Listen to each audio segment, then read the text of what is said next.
We're here outside the Crocker Theater at Cabrillo College for the 2010 All College Day.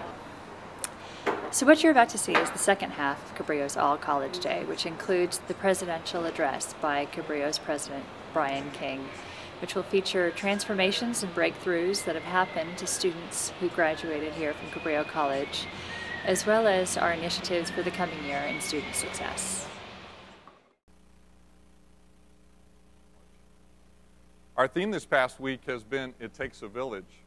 And at Cabrillo, we're all fortunate to be part of a wonderful village, a village that's always been focused on serving our students and meeting the needs of our community. The men and women we have just recognized are wonderful examples of the outstanding village that Cabrillo is. If all our award winners would please stand, let's acknowledge them as a group.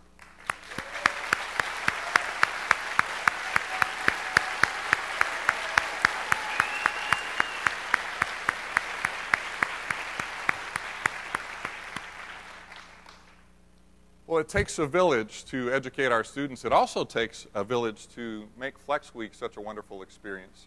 And I want to first thank Francine Van Meter and all the members of the Staff Development Committee. Would you stand? Francine and the Staff Development Committee. And I know Francine would want to remind me, number one, we're going to end ahead of schedule, I promise. So that's always good news. And remind you at 12:30 we'll have a barbecue for those who were able to attend, and also a softball game as another Flex Week activity. There's so many people to thank, but one group that we don't thank as often as we should are the production crew. When you're in the audience and things go smoothly, it's not an accident, and I want to thank all the people in our production crew, starting with Mark Hopkins, the captain of the team.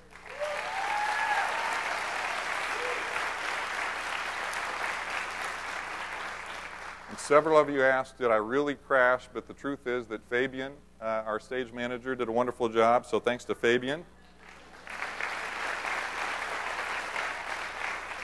Skylar handles the sound for us. Amy, the lights. The lighting is beautiful. Ray Ryder just always makes this technology work, and thanks to Ray. Maria and Kathy making things go smoothly as we go through our transitions. And Mark wanted me to note that our football players did a wonderful job assisting and helping the crowd come in at the right time. I also want to personally thank the many people who have helped with my two presentations this week, starting with Breakfast with Brian on Monday. Army of people helped present slides and provide data and photographs.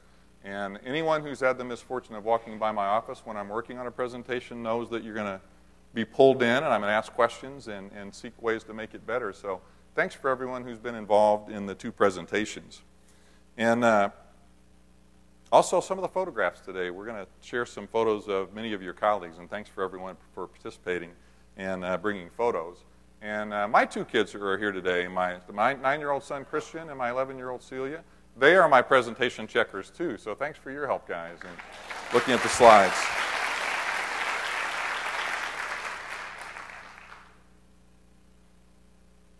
So just a year ago, we were celebrating Cabrillo's 50th anniversary. And when you look at this photo of what the campus looked like in the 1960s, it's hard to imagine how much change has happened in the physical campus and also in our county. And I love this photo, and I have been known to send this to friends who live in places where it gets cold in the winter. And for some of our surfers, this is not a live feed. The break's not that good today, so you don't have to rush out and grab your surfboards. But what a beautiful place we get to live and work. And the theme you heard from our award winners, that they're lucky to have their jobs, is something that, aren't we all lucky to get to live and work in the Cabrillo Village?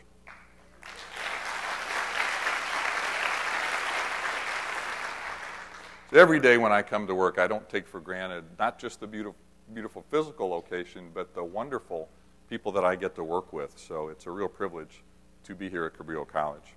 Now we're beginning our 51st year at Cabrillo College. And one constant throughout Cabrillo's existence has been our commitment to serving students and our focus on student success. As our board chair, Gary Reese, said, there's a lot of discussion about student success.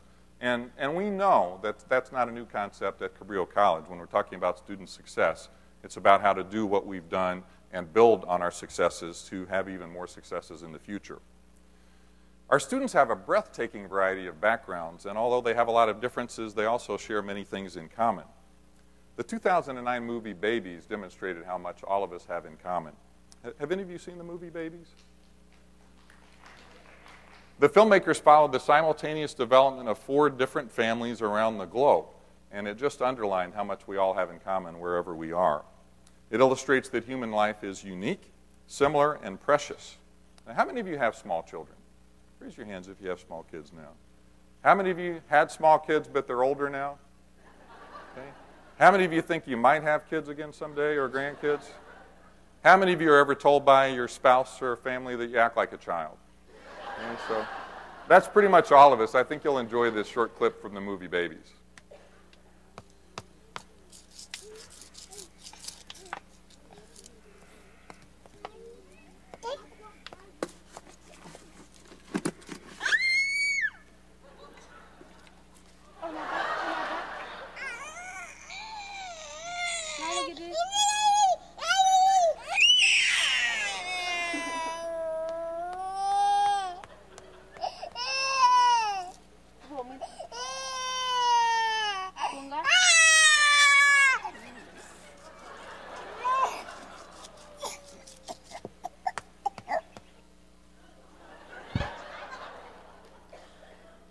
Don't you love how the little guy on the left just goes back to business like nothing ever happened? Well, our students and colleagues certainly are not children, but we can all learn a lot about human behavior from watching little ones. For just a few moments, I want all of you to think back to when you were kids and think about your first thoughts about what you wanted to be when you grew up. Think about that. What did you want to be when you grew up? Now, most of us, when we were little kids, had a lot of interesting ideas about what we wanted to be when we grew up. Did anyone want to be a doctor, dancer, maybe a pro basketball player? Some of you may have thought of being a firefighter, world-famous actor, or a rock star like Bonnie Raitt. Superpowers. Anybody think about being a superhero?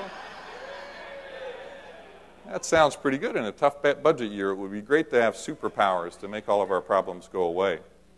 It's a lot of fun to ask a boy or girl, what do you want to be when you grow up? And who was the comedian who said, we're always asking kids what they want to be when they grow up because we're looking for ideas? There's a certain amount of truth to that. I doubt many of us, when we were children, dreamed about what we're doing now necessarily, but somewhere along the way, we were attracted to the passion about serving students and making a difference in their lives. And all of us have a dramatic impact on the lives of others in a very meaningful way with what we do at Cabrillo. In preparing for All College Day, today I asked several of our colleagues to think about what they wanted to be when they were little, and I'll share with you their childhood dreams and current realities throughout the morning, and also a glimpse back at the past. So this little girl wanted to be an archaeologist. She thought it would be great to discover hidden civilizations and hidden worlds, and her father, who was on this stage last year, her late father was a Cabrillo instructor who told her, you might dig for 30 years and not really find anything. So she decided that she would go in other areas and is now an award-winning photographer. The photos you saw of our faculty and staff earlier this morning were taken by her. Anybody know who it is? Where is she? Will you stand up? Jonna Marcus.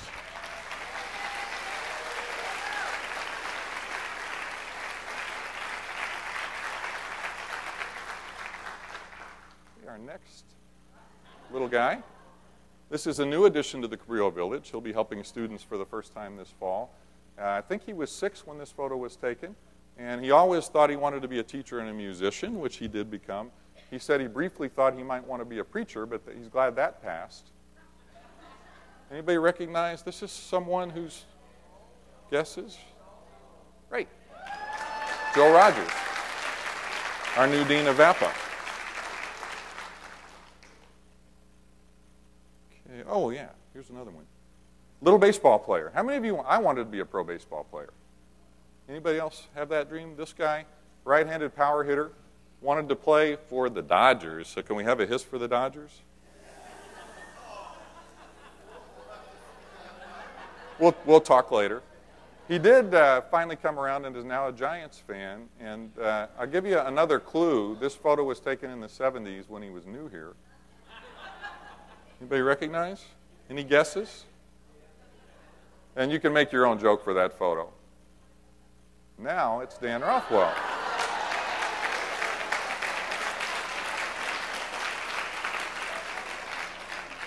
And many of you know Dan received a prestigious teaching award last spring, the Boyer International Award for Teaching and Learning. And so many of our faculty have received awards in the last year that we don't have time to list every single one, but a couple of other awards worth sharing with you.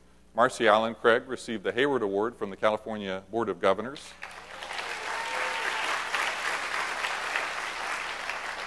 And Diego Navarro received the National Teacher of the Year Award from the Association of Community College Trustees. So,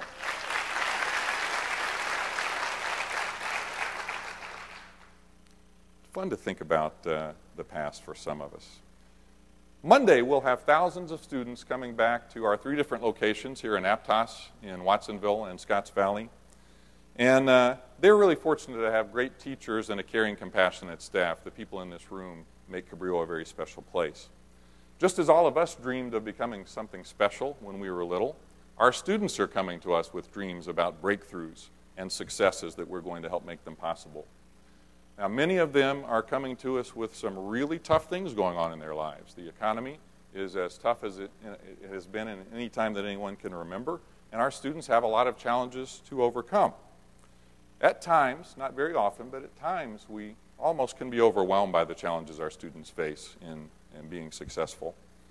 But I know all of you have been a part at one time or another in helping a student overcome seemingly insurmountable challenges.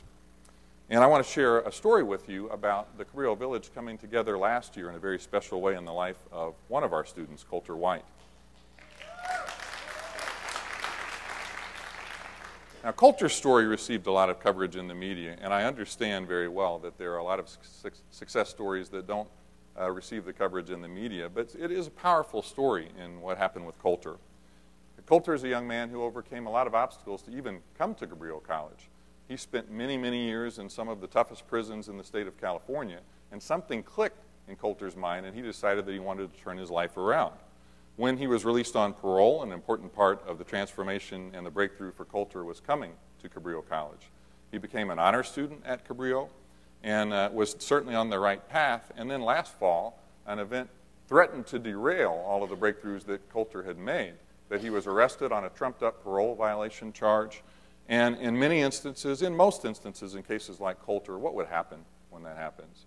He's right back in jail, and the breakthrough stops. But the Cabrillo Village was not about to let that happen.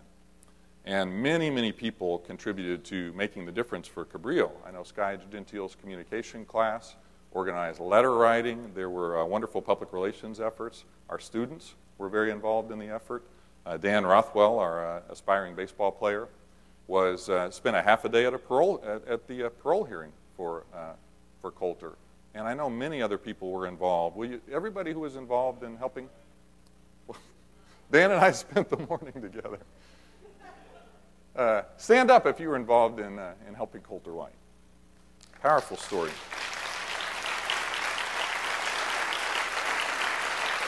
And look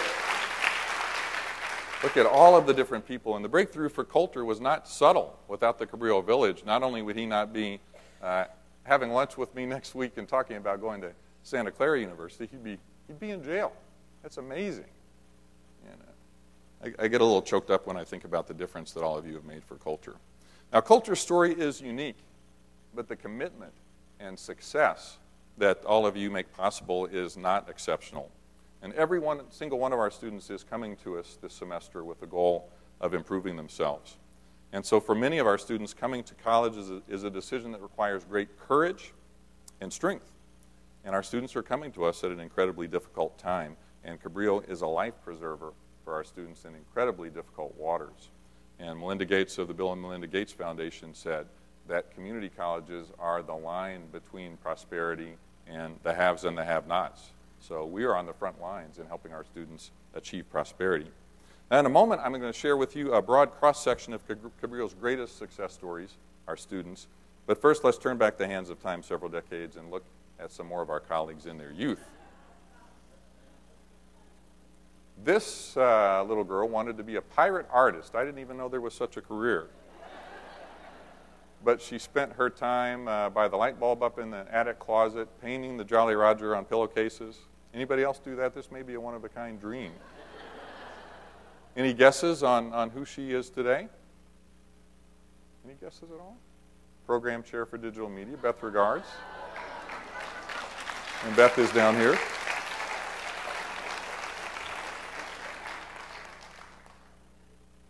Now this little guy looks like there's trouble written all over. He looks like a rascal, doesn't he? And someone who works with him regularly, that's still true. He wanted to be a professional skier. Any guesses who this little guy is now? It's Dennis. Yeah, it still looks like Dennis, doesn't it? Okay. Oh, yeah, that's the reaction. How many of you have seen the movie Toy Story? That's Woody, right? From Toy Story, the character voiced by Tom Hanks. I asked him when he sent this photo, did you want to be a cowboy? And you know what his response was? Every little boy in 1965 wanted to be a cowboy. He's not a cowboy now. Anybody recognize him? If you look at the face, I think you could tell. Guesses? Skip Epperson, Program Chair for Theater.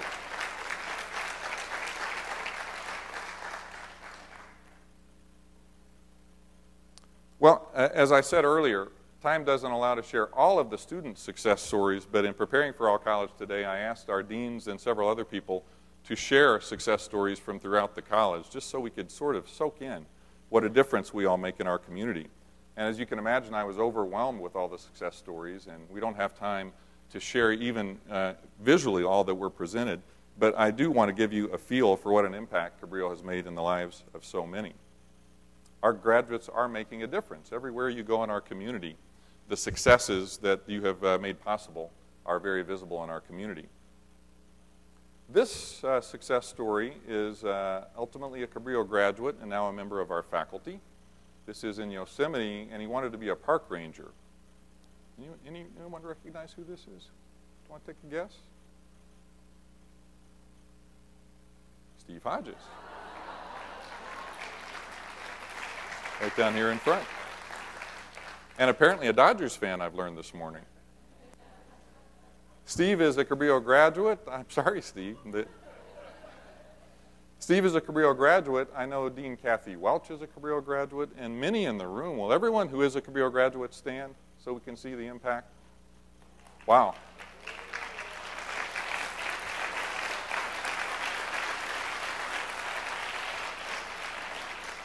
So the room today is literally filled with Cabrillo success stories. And all sorts of places where we have Cabrillo success stories. Many of you know Dwight Lowry, kid who went to SoCal High School, then went on to be an All-American at San Jose State, and they say if you can make it in New York, you can make it anywhere. He is now a starting football player in the NFL for the New York Jets.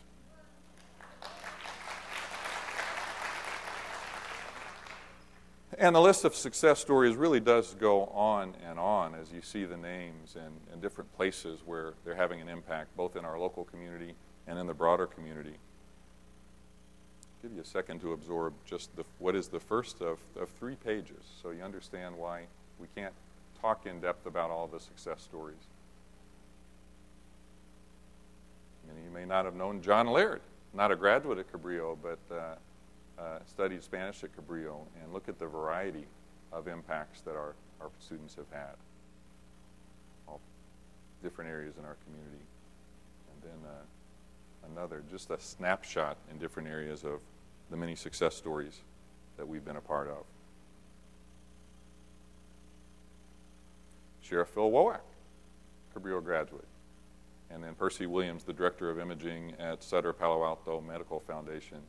More examples of all of our success stories. So let's give a round of applause for our...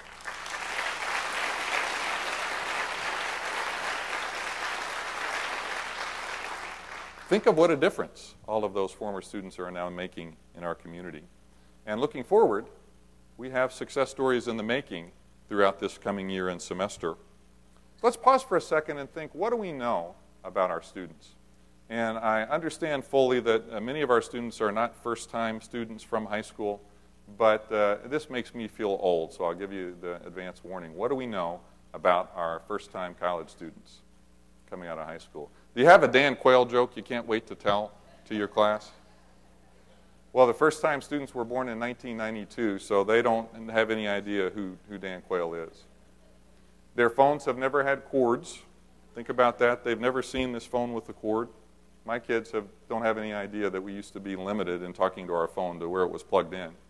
And most of us had worries about nuclear war between the United States and the Soviet Union and how cataclysmic that could be. Our students don't remember that, new students. In fact, for their entire life, Russians and Americans have been working together on the International Space Lab. I mean, think about that, what a different worldview that would bring. So that's just a glimpse at new first-time students to college. When you think about our overall student population, we're going to get to the heart of some of our challenges now in helping students be more successful. Are our students ready to succeed academically when they come to Cabrillo? Are they ready? I wish the answer were yes, that they're ready on day one. But I think this statistic really encapsulates the challenge we have. That 9 out of 10 first-time students need preparatory work of some kind to be ready to take college-level work in English and or math. So think about that. 9 out of 10 first-time students are not ready when they arrive to successfully complete college-level work. Right? So when you have that context, who works with basic skills students? There's a statewide basic skills initiative. You heard the wonderful work in our learning communities in basic skills. Let's again acknowledge everyone who specifically teaches what's considered a basic skills class. Would you stand and remain standing?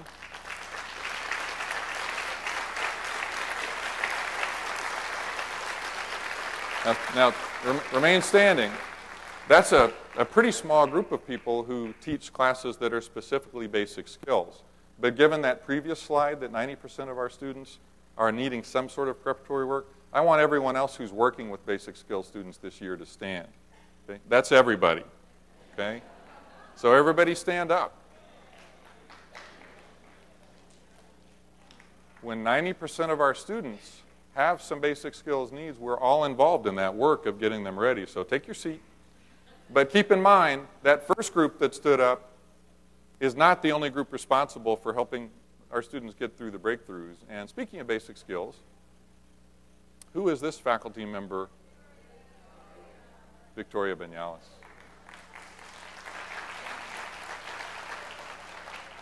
And she wanted to be a scientist in 5th grade, and she may look as much like she did when she was little as any of our photos today. Now, what do we know about the journey for our students and how hard it is? And before we do that, I have another photo to take a look at. Great story on this photo. When I talked to this employee, this is the only photo in existence that she has seen of herself as a baby. Isn't that cool? You can ask her later some of the reasons that it just wasn't a focus for her family. And some of you who are 4th or 5th children, good luck on finding a photo of yourself. And when everyone stood up talking about basic skills, it's because in addition to our faculty, our support services are crucially important, and a great body of research, a growing body that shows how important financial aid is. That's Lena Mason in financial aid. And Lena, I think, wanted to be a princess. Is that right? Yeah, it still is, someone says. Yeah, that princess work is good work if you can find it. So student success, and what does it mean? We had about 120 or so faculty and staff Monday morning in our kickoff session talking about student success, and we asked the question, what does student success mean? And had a really good discussion about all the different things that are involved when you hear student success. And as I said earlier, this is not a brand new concept. Nationally, it's a label for a lot of the things we're already doing and focusing on. And we're going to hear more of those two words, student success, in the coming years. What does it mean? Graduation is one way of measuring student success. Outcomes within a class, students completing a class from one end to the spectrum to the other. It's important to ask what student success means. And then how do we measure success? That's the harder question when you think about it. It's not easy, but it's relatively easy to say, here's a list of things that when they happen, we know that students are successful. having the discipline to actually ask the question how to measure it and be courageous in doing that is very important. So student success, we're not the only people talking about student success at all. President Obama has brought a welcome focus on community colleges and our important role in increasing student success. Lumina, Gates, and other foundations are putting a lot of dollars in community colleges because when they look at the spectrum of higher education, they see that they can make a greater difference in community colleges, really, than at four-year colleges and universities. And for both of those foundations, when they started focusing on higher education, they didn't know how important community colleges are, but they do now. So some of the private funding is focusing on success in community colleges. The California League of Community Colleges has efforts on student success statewide to coordinate best practice and bring different people together. The California State Chancellor is focusing on student success. And like it or not, the California State Legislature is looking at student success. And there have already been bills that would link funding not just to attendance, but to how many students are graduating and looking at other measures of success. So this discussion is a very vibrant discussion nationwide. And I have to tell you, nothing has excited me more recently than having a chance during Flex Week to go to as many sessions as I could to hear different members of our faculty and staff in a lot of different ways talking about student success. And being very, very courageous to talk about what can we do better. And our commitment has never been questioned in our passion for helping students. What is changing is that now we have some tools that were not available before in measuring student success that can help us make better decisions in what we do. So, how is California doing? Both the Gates and the Lumina Foundation are making significant, what they call investments in California community colleges. Why is that? Talk about some of the numbers, and we had, this was part of our discussion on Monday in our kickoff session, the good news and the bad news. Let's start with the good news. California is among the best in the country in access. We do a great job with our open door of bringing students into our colleges. Really, no state does a better job with access, and that we should be proud of that. And we want to continue to make access a very important part of our mission. We want to keep fees low. We want to do everything we can with the limited and shrinking resources to make our colleges accessible. And there's no question that the budget is a direct attack on access, as some of our other leaders have said earlier today. Now, the not so good news, probably number one by any measure in access in California, but 44th in terms of completion. And Monday we had the beginning of a discussion about what does completion mean, how do you define it, are there reasons that the California data is different than other states, and those are discussions that we need to continue. We're not just going to talk about student success today, go to a barbecue and then come back Monday. It's going to be an ongoing committed discussion to looking at what some of these numbers mean. Percentage of California college graduates by age group is a really interesting number that brings into focus how important our work is in increasing the number of college graduates. California is great for the population 64 and older in terms of college graduates. That's the good news. The bad news is that that age group is retiring. So a very educated workforce for the last 20 years that was a key to prosperity in California is retiring. For this second age group, 45 to 64, and again, it makes me feel old. I'm not in one of the younger groups anymore. I'm in this group. We're still doing okay, right? We're number 14 for those of us who are 45 to 64. But in the younger age groups, where the future is in their hands, we slipped to number 26 as a state for the age group 35 to 44. And then we're down to number 37 for 25 to 34. And if you drill down through the number, the trends are not good. So graduation is not the only measure of student success, but to the extent it's an important measure, California community colleges need to do better. And I'm focusing on the statewide data. In some instances, Cabrillo does better than the state average. In some instances, we're not better. But on the whole, the state data is not really far off from what the data shows for Cabrillo College. So some good news. When you hear, and the purpose of sharing some of the challenging numbers is not to feel overwhelmed. You know, if we can help Coulter White, as a village, we can come together and crack the code to some of these difficult problems. And some of these thoughts come from our friends Byron and Kay McClenny, who are very involved in student success nationwide. And how many of you got to spend a little time with Byron McClenny when he visited on campus in the spring? So he met with the Faculty Senate and other groups on campus. And the good news is that the research shows that we can make a difference. It has to be focused. It can't be, I've heard the phrase, 1,000 flowers, that community colleges sometimes will have 1,000 different wonderful pilot projects, and the resources get allocated, and then we celebrate the flower, and then the bloom is off the flower, and we move on to something else in our garden. We can't do that. We have to focus with a laser-like focus on what works and sustain those efforts. And if we target to significant numbers of students, not just boutique programs, but the idea of scalability, we can produce real improvement. And we are at Cabrillo, and there are other examples that we can look at. And nationwide, there are many different approaches to student success, but when you look at the things that are working, they have these 4 things in common.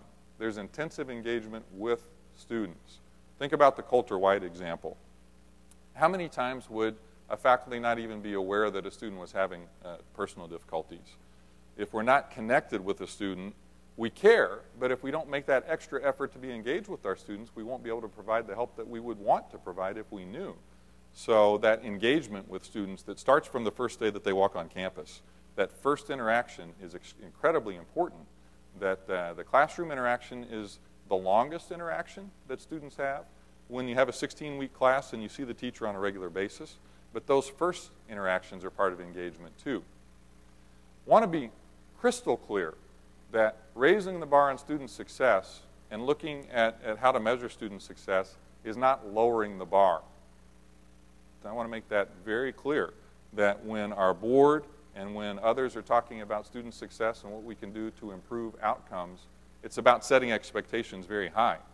And students want the expectations set high. Every year, when we hear our faculty award winners, there are comments about, this teacher was demanding and expected a lot of me, and I appreciate it. So high expectations are crucial. Focus on the front door, I alluded to earlier. The classroom is vitally important, but the things that happen outside the classroom are also important, and we can't lose track of that. That student support services from day one are very important. Tutorial services, library services, all of the other support services that lead to success on the front door and throughout. And then here's one that is a good topic to keep alive during the semester. If we have things that work, we need to make them mandatory. And another slide is the concept, what do you think about the idea students don't do optional? If something works, make it mandatory. And that's counter sometimes to the culture of California community colleges, because we know that part of the process is teaching students to make good decisions, but the idea on effective practice being mandatory is that if we find things that we absolutely work, we're doing students a disservice to give them a choice not to do what works. So making effective practice mandatory. And when I was going through the slides last night, I was thinking about worldwide health examples. And not that long ago, polio was a worldwide problem. And now, through the efforts of a lot of different organizations, polio has almost been entirely eradicated. And we don't go out in that effort and tell people, you know, this vaccine is really good, it'll save your life or keep you from being crippled, but, you know, you make the choice. So making effective practice mandatory is an important part about making a difference. Why is improving student success so important? The answers are obvious. We see the need in terms of graduates. We see the need in a tough economy for people to have better skills. So looking rigorously at what we do and ways we can do it better is incredibly important. So some observations to think about. Is that true? We can't get better at what we're not willing to look at? Sometimes the data initially can be daunting. And we're not making data-driven decisions at Cabrillo. We're using data to inform a good decision-making process. But there is an initial fear with the tools I was talking about that now allow a much more sophisticated level of data and looking at student success. There's that fear that somehow there's going to be punitive repercussions in looking at data. And we need to overcome that and accept that if we're going to get better, we have to be willing to look at some of the hard numbers. And that point earlier, students don't do optional. Kay McClinney is a disciple of the idea that everywhere they look, where colleges are making a significant difference, when something works, they're making it required instead of optional. Financial aid, an interesting example. Has anyone seen some of the recent studies on how many community college students who are eligible for a Pell Grant never apply for federal financial aid? It's more than 50% of students who were eligible. So teachers, think about that in your classroom when you hear that students are working 30, 40, 50 hours a week so they can pay for school and pay for books. And many of those students, if they would have applied for a Pell Grant, would be eligible for a significant amount of money and could reduce the hours of work. So just as an example, we ought to be talking about how do we encourage the behavior that we know leads to greater outcomes in financial aid, and there are countless other examples of things that we can do. So what is Cabrillo doing to increase student success? We're doing a lot of things. You saw our learning communities as an example. Walking around on campus this past week in different sessions. How many of you went to a session somewhere about clickers? You know, new technologies, things that we can do, and there's so many examples in the sessions about what we're doing. And this really piqued my interest. Jennifer Cass in the math department, Jennifer is program chair, piloted a program this summer, a 2-week intensive math, I don't know if boot camp is the right word, but getting students up to speed for math. And the data we're going to have to look at carefully, but just the feedback from students is not the kind of feedback that is typical. Listen to that. I wish this 2-week math class lasted another week. That's pretty phenomenal. And these kind of innovations, we need to look very, very carefully at what we're trying and be willing to try new things. And if they work, share with one another. And that's another encouraging thing that happens during Flex Week. There's this exchange of ideas where there's a little bit more of a window, and I know it's very difficult when the semester goes on to continue those conversations because the crush of daily business is significant. But we need to keep those conversations going on about things that are working, that are exciting students, so we can share them with one another. So what can we do together? As I said, we need to do more than have discussions during Flex Week and then lose sight of some of the things we need to do. One of our award winners, someone said that they really supported a culture of inquiry, and that's really important when we're looking at a better use of data that wasn't available maybe even a year ago. We have to make it clear that it's not about blame, that our commitment is unquestioned. It's about using some tools we didn't have together to be curious about what we can do to make things better. And one example of that, one of many examples, is the Cabrillo Faculty Inquiry Network that many of you are a part of, where it's an opportunity digitally to share information, to become a part of the Faculty Inquiry Network and share some of the successes. And also we want to be learning from the things that aren't working too, so we don't repeat mistakes. So building a culture of evidence. Asking the questions is great, and being willing to ask the questions is the first step to making any meaningful change. But building a culture of evidence is the next step, and I love this quote from Charles Dickens: take nothing on its looks, take everything on evidence. There's no better rule. So we have to ask the questions, then we have to carefully look at what the answers are and make informed decisions based on the evidence, not just on maybe what our initial reactions are. So more on what can we do together. This is really important, that the environment that we need, that exists at Cabrillo, that we need to cultivate and nurture, is an environment where it's safe and necessary.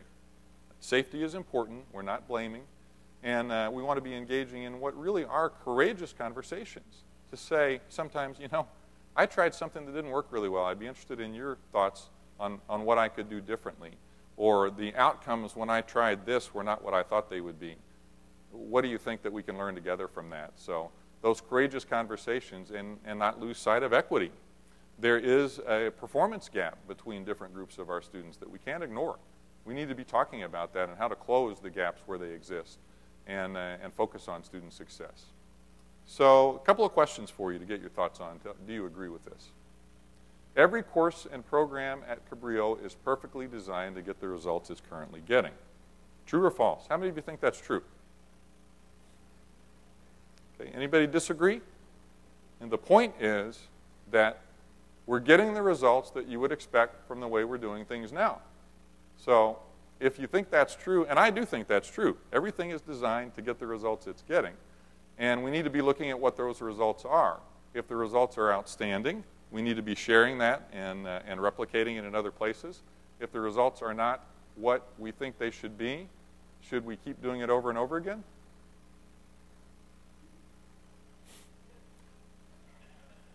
Everybody remember the quote attributed to Albert Einstein that what's insanity?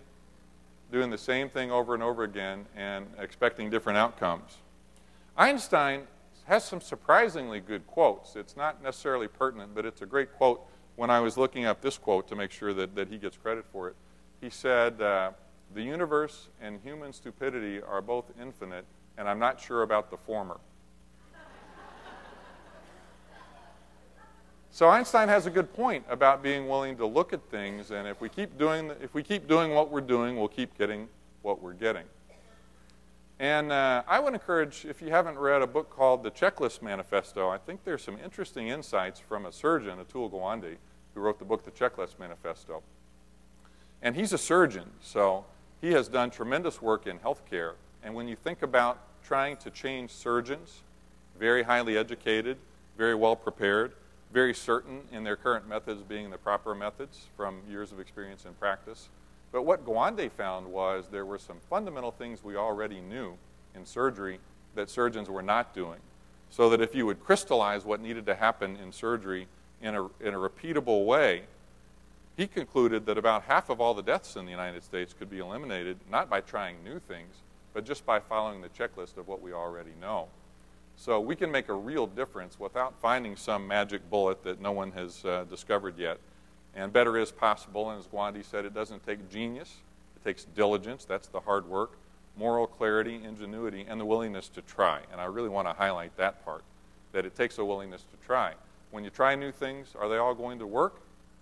Absolutely not. So we have to have that courage to try new things, even though they won't work. And I think it's one of the founders of Intel at the Tech Museum in San Jose, the quote, "If everything you're doing is working, you're not trying hard enough." So we have to have a willingness to try new things. And in closing our time together today, I want to leave you with one final image of a little girl that many of you know. She came to the United States when she was 12. This photo was taken about the time that her family moved to Santa Cruz County. And she didn't speak English. And when you think about 12, 13, going into junior high and middle school, it's hard enough to make that transition even when you fit in. So she had all of these challenges to be successful. And Cabrillo had an impact on her at about that time in her life. The Cabrillo Advancement Program through our foundation has outreach programs to junior highs throughout Santa Cruz County, and she became a part of the CAP program. And the CAP program provides tutoring and assistance through their school years with an incentive that if they graduate from high school, then they have a scholarship at Cabrillo College. So she successfully completed that program. She served in the U.S. military and is now a U.S. citizen. And you know, my kids are here today, and I think about what would make me proud, but wow.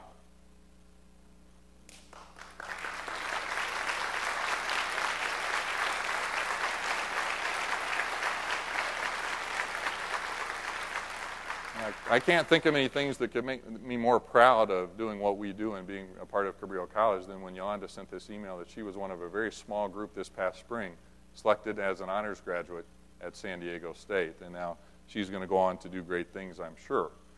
So you think about Coulter White, you think about Yolanda and Charigi, they are typical of the difference that all of you are making in the lives of our students. So there will be times in the coming weeks where we're going to have to go through some tough issues together with the budget and things over which we don't have a lot of control, which is really frustrating. But I know we're going to work together and make the hard decisions well, make them together, and never lose sight of the difference that you're making in the lives of our students. So in the coming weeks, let me know what I can do to help you. My job is to help you be successful and helping our students be successful, and I want to do anything at all I can to help you, so let me know what those things are. Thank you for the honor of serving as your president. Good luck in the coming semester. Have a great semester.